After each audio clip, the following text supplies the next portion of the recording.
Hello, in this WAGO tutorial we show how to configure an IEC60870 slave for communication with a grid management system of a grid operator.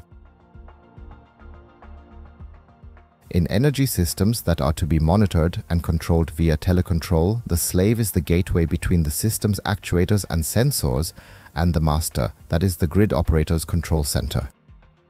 The grid operator specifies in its TCCs which messages and commands a slave must send and receive. Each message and command is an individual data point and is listed in the grid operator's data point list. Here we have a list of data points. Here, for example, we have the command load break switch off on field 1, or here the message short circuit indicator direction line field 1. Further down in the table we find a type identifier in the TI column 104. For the command 59 and for the single point information 30. For example, 30 is a single point information with a large timestamp. The single point information is used when a single bool value is to be signaled, in this case, when the short circuit indicator has triggered. The 59 is a double command with a long timestamp. A double command sends two bool values. In the case of the load break switch, one bool for on and one bool for off. All the message types that we can create as data points are listed in the top bar of the Telecontrol Configurator. Each message or command can be created either without a timestamp, with a small timestamp, or with a large timestamp. So there are three types of identifiers, 1, 2 and 30 for the single message just mentioned. The double point information reports two bool values and has TIs 3, 4 and 31. Then there is the step point information which transmits 1 byte. The bit string which transmits a double word for additional information in binary form. The measured value for reporting measured values has 9 TIs which represent different data types. The integrated totals for counting up or down. And the protection information for various protection messages defined in the standard, such as phase conductor L1 off. The command direction has a similar structure, except that the small timestamp has already been removed in several places. This means that the single command has only TI45 with no timestamp and TI58 with a large timestamp. The double command has TI46 and, as already mentioned, TI59. The step command for step switching commands. The setPoint command again has 6 TIs for different data types, and the setPoint bit string for binary additional commands has TI51 and TI64. Before creating data points, we will first show the general settings and structure of communication in the IEC60870 slave. First of all, a note about this area of the window where helpful information about the respective fields is displayed depending on where the mouse pointer is located. In the IEC60870 standard, WAGO supports two communication protocols for the slave, the IEC60870-104 protocol and the IEC60870-101 protocol. The 104 protocol is transmitted via the Ethernet interface and the 101 protocol via the serial interface. However, the handling of the data points is the same for both, so they only differ in the configuration of the communication. WAGO also supports the serial protocol 103 in IEC60870, as this is specifically for the connection of protection devices. We will discuss this in the context of the IEC60870 master. A keynote in telecontrol is the timestamp. In the basic tutorial, we have already explained the global protocol independent settings for how the time is to be synchronized, either via the master, which sends the object 103, or if the time is requested from an NTP server. Further settings can be found in the slave's advanced settings. First of all, it is shown that the time synchronization is done by the master via object 103 and then the validity time. The validity time specifies how long the slave will send timestamps as valid. If the validity time has expired and no new time synchronization object 103 has been received, the timestamp is marked as invalid by quality bit IV when it is sent.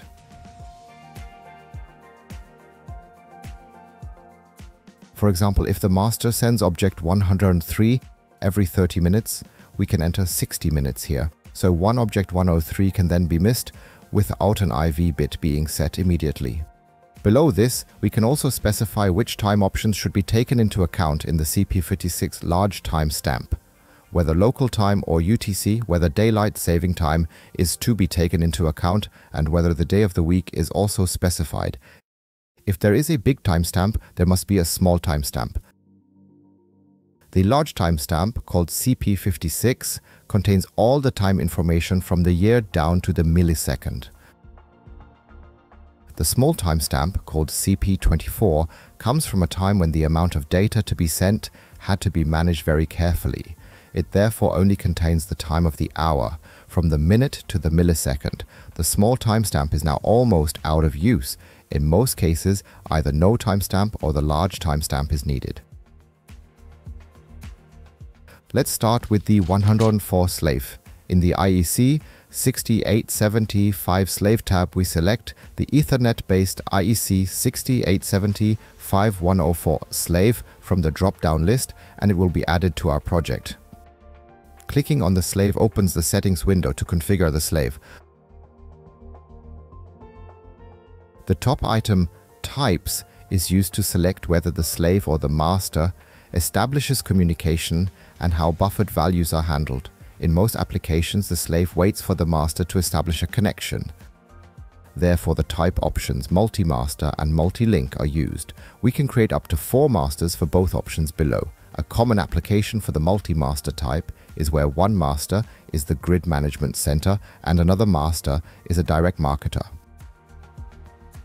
If communication with a master is interrupted, the slave will buffer all messages and send them to the master as soon as the link, that is the communication, is active again.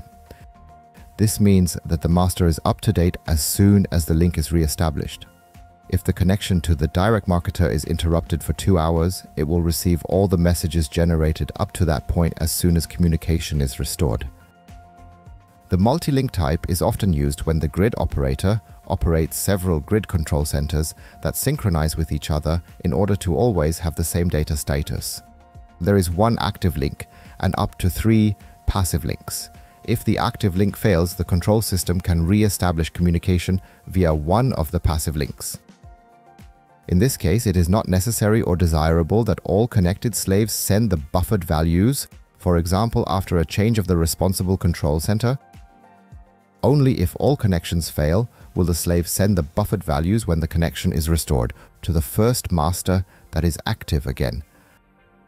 The maximum telegram length is specified by the grid operator in the TCCs. It is usually 253 bytes. COT, cause of transmission when sending the archive. Here the cause of transmission is specified when the archive is sent to the master. Each telegram has a cause of transmission for why it is sent. These causes of transmission are defined and numbered by the standard. For example, a command sent from the master to the slave has cause of transmission. 6. Activation. If a door contact is triggered and signaled, the transmission cause is 3, spontaneous message. The default is 48. The transmission cause range 48 to 63 is also called the private range and is defined by the grid operator. Counter. In general, the transfer of counter values takes place in 2 steps. First, the current counter value is frozen, which means it is copied to a separate memory area and given a timestamp. This frozen value is then transmitted to the master. The transfer can either be initiated by the slave by selecting mode A or B, or by the master using mode C or D. When the counter is frozen, it can be transferred. This can be done spontaneously in modes A or D, so automatically after the freeze command, or only after the counter has been interrogated again in modes B and C.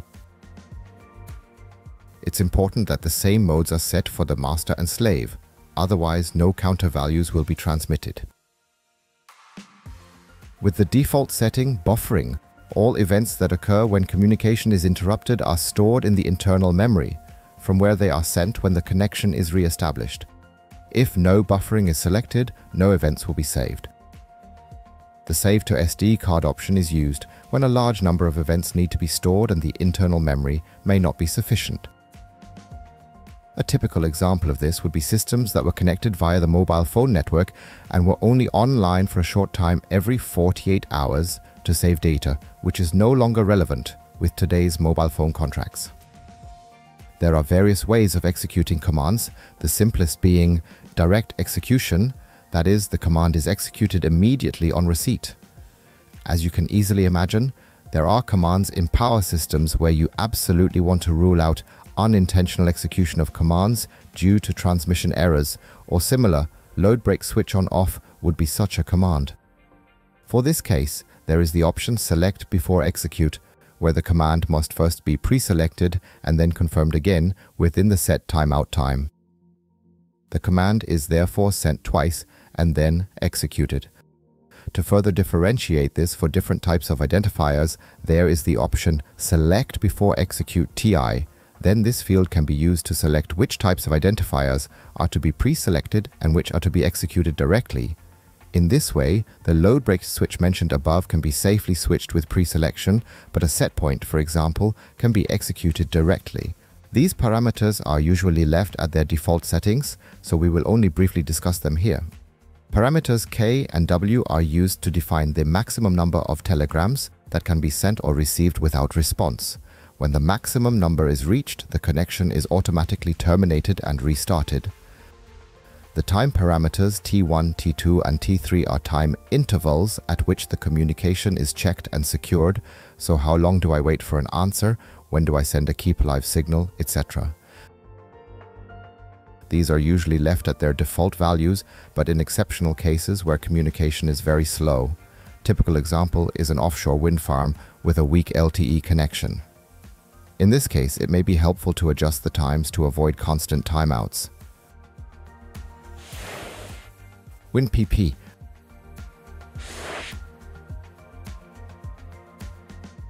WinPP is a telecontrol analysis software tool. WinPP can simulate a master or a slave, or we can listen to the telegrams between master and slave for analysis. In this case, WinPP simulates the master. If we connect to WinPP once to analyze the keep alive telegrams, we can see the keep alive telegrams that are sent depending on the set times. The default network protocol of the 104 slave is TCP/IP, but this can be changed to TLS, so to a secure connection if required. The appropriate certificates, file type, and TLS version can then be specified in the TLS settings window. Here you can select how many masters can dial into the slave at the same time. For example, if only one master is selected and two are trying to dial in, a control center and a direct marketer, the last master will be blocked. You can then specify an IP filter for the masters so that only masters with the IP addresses you have set can connect. Status link layer. The status link layer is a bool variable that becomes true when a connection to the master has been successfully established and is active. A common application is simple feedback via the user LED on the PFC, which turns green when a connection has been successfully established and is active. Sometimes it is specified that the system should have certain control characteristics when communication is not active, in which case this variable can be used in the program code. If we simulate the control center with WinPP, we can also see that Xlink changes from false to true when communication is established. Here you can also see the telegrams that are sent when the connection is established. First, the master sends the *DT telegram with activation and the slave responds with confirmation. The slave then sends the end of initialization with the type identifier 70, which completes the connection establishment. This process is fully automatic via the telecontrol stack. The slave port default is 2404 and can be changed here, but globally for all interfaces. In the case of a PFC200 version 822.12 for both Ethernet interfaces X1 and X2, even if the interfaces are separated and on different subnets, or with the 8210 for the 4 Ethernet interfaces accordingly. These are the settings for the multi-master and multi-link types, where the master establishes the communication. If, however, the substation, that is the slave, is to establish communication with the master, the option Establish Connection to Substation must be selected here. This option can be used if, for example, the substation cannot be reached directly because it is connected via cellular and does not have a public IP address. We can see that the settings are almost identical and basically only the part with the settings for multiple masters has been omitted. The slave port can also be selected here, but now a master IP address must be specified so that the slave knows where to call. A bool variable can be assigned for the status link layer, and it can be selected who sends the start DT telegram after the connection is established to activate the communication. There are some more settings for the IEC60870 slave in the advanced settings. Here you can activate the execution times and adjust the times according to the master. Background. There are two different ways to send commands. One is as a permanent command, in which case the command changes from false to true and is permanently present. The more common way is to send commands with an execution time. The execution times are then divided into default, short and long. In this case, the grid operator does not send the command as a continuous signal, but as a pulse which is present for 2 seconds if it is sent as a default command. In the command telegram there is a byte for this, which is 0 for the default execution time, 1 for short execution and 2 for long execution.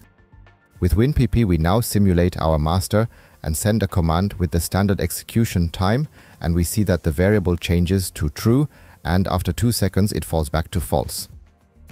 In the WinPP log you can also see the byte, which is now 0. If we send the command again with a long execution time, the 2 will be transmitted at this point.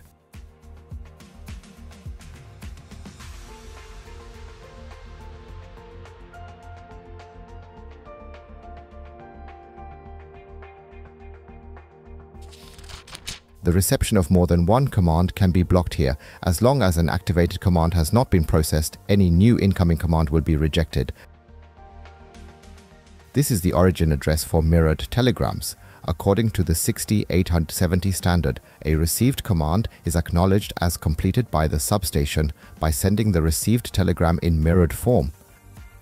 Nothing changes in the message except the cause of transmission.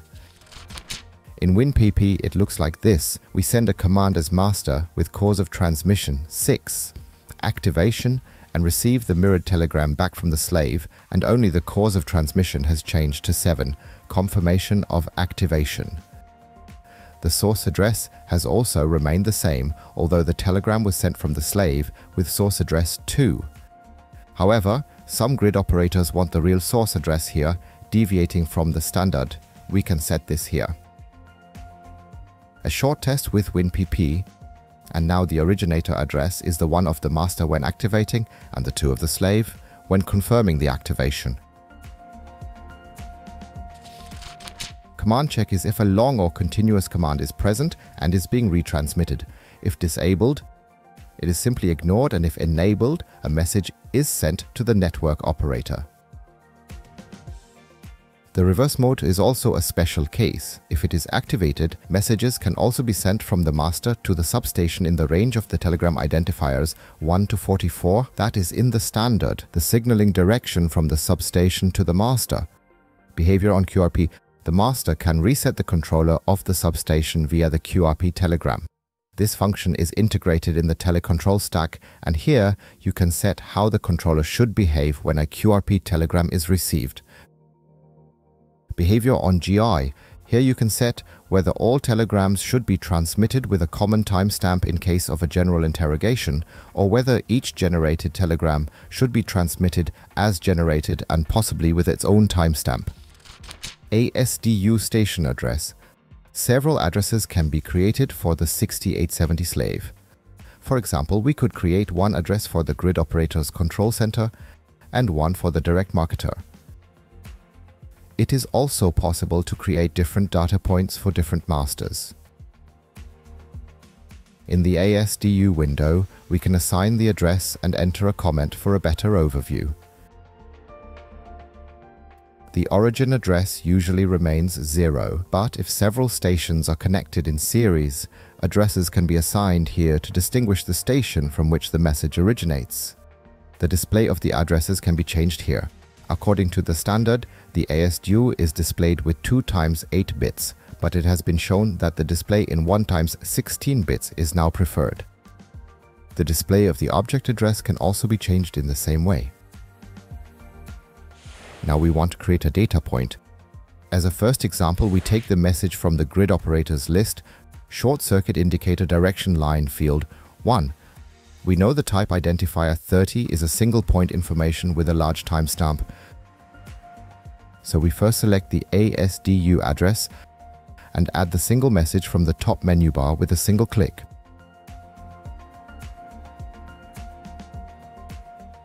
Copy the signal description from the grid operator list and add it as a comment. Under type, we select the type identifier 30. The object address is shown in the 3-byte representation next to it, and we can copy and paste it. Under interrogation identifier, you can exclude this data point from a general query or assign it to a group. Normally, however, the setting remains at global QRI 20, with which the data point is sent during a general interrogation.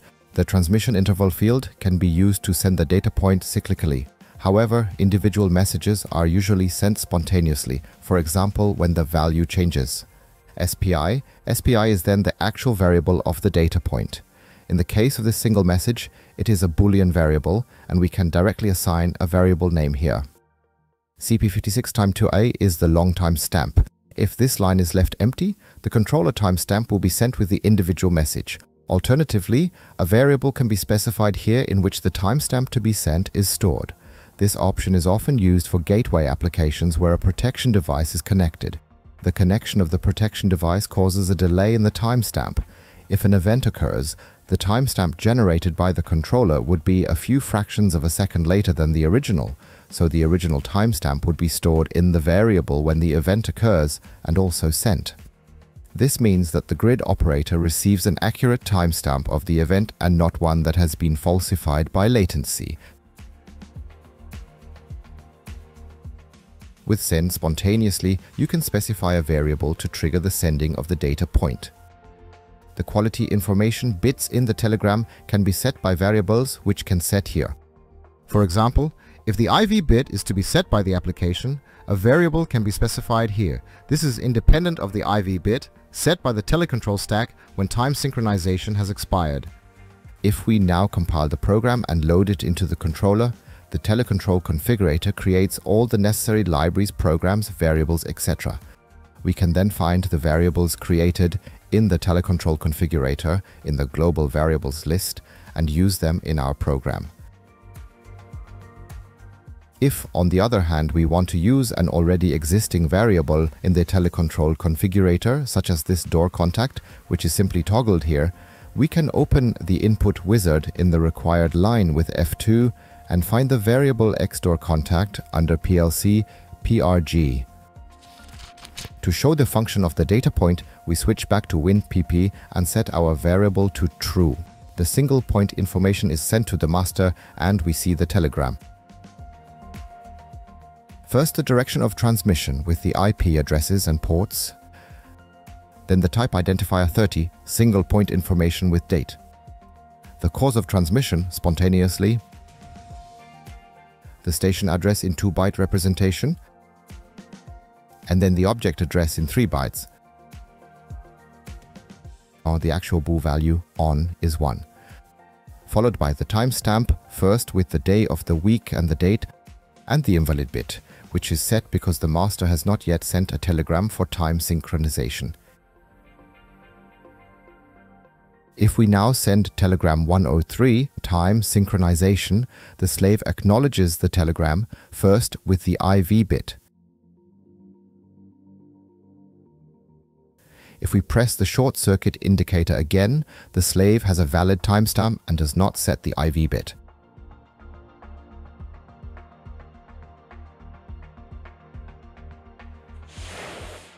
Double command.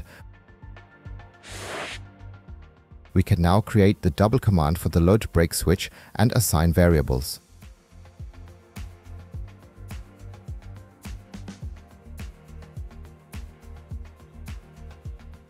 For commands, the Grid Control Center usually expects feedback that the command has been executed. We can add this feedback here. A double point information is now attached to the command.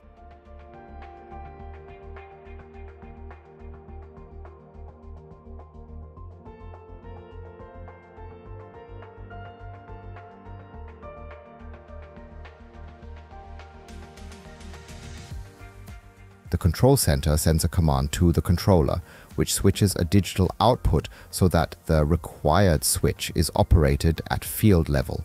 The signaling contact of the switch is in turn connected to a digital input, which is then mapped to a variable that triggers the feedback. In the Telegram protocol, this looks as follows. First comes the command from the control center with transmission cause 6 sort activation. The activation is confirmed by the slave with transmission cause 7. Then there is a period during which the slave must send the feedback with transmission cause 11, and if everything has worked, the slave ends the activation with transmission cause 10. It is important that the message is attached to the command, otherwise the response will not be sent with the required transmission cause 11, but as a normal message with transmission cause COT 3. As a last example, we choose a measured value from the list of the grid operator. The first one is the voltage UL1. There is another drop-down menu in the Measured Values button, which allows a quicker pre-selection of the data type. If we select floating point here, we will get a measured value with TI36 directly. The type designation can also be changed here.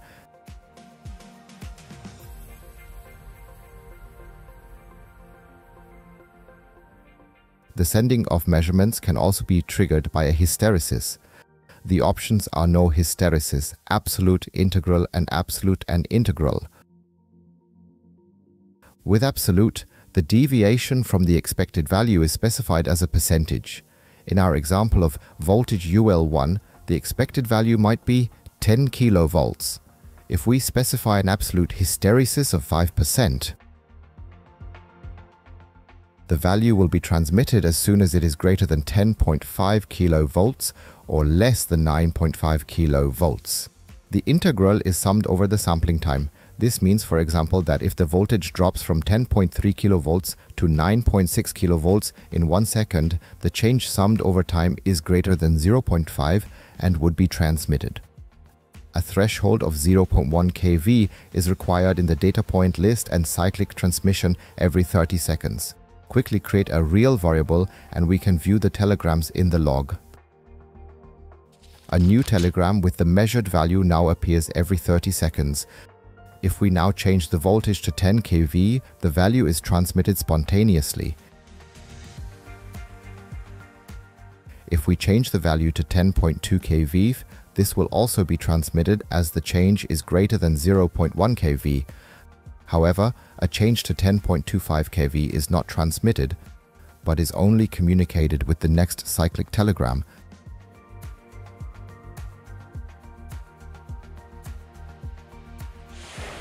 Serial Communication IEC60870 Serial communication in the IEC60870 protocol is largely the same as in the 104 protocol, except of course that the communication is configured differently. The status link layer has been moved to the top and the serial communication settings are below it. Under interface, COM1 is the onboard serial port. COM2 is the first 750/652 terminal that is connected, COM3 is the second, and so on. If COM1 is selected, we can select the transmission type below RS-232 or RS-485. However, if COM2 is selected, RS-422 can also be selected, as the 750/652 terminal also supports RS-422. This is followed by the typical settings for serial communication: baud rate, parity, and stop bits. The next field contains the telegram structure. This is specified by the grid operator in the technical guidelines and may look like this. First, we have to choose whether the communication is unbalanced or balanced. This can be found further down in the technical guidelines. We need balanced. Then we have to specify how the telegram is made up. The length of the link layer address is specified here with 2 bytes. The length of the ASDU address is also required with 2 bytes.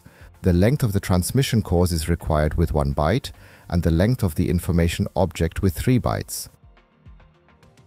A little further up in the technical guidelines, we also find that the check character E5 must be set with positive acknowledgement. This concludes the IEC60870 slave tutorial. We will cover the IEC60870 master and other telecontrol protocols in future videos. Please use the title markers to jump to the relevant sections, give us a thumb up and contact the WAGO Support Center if you have any questions.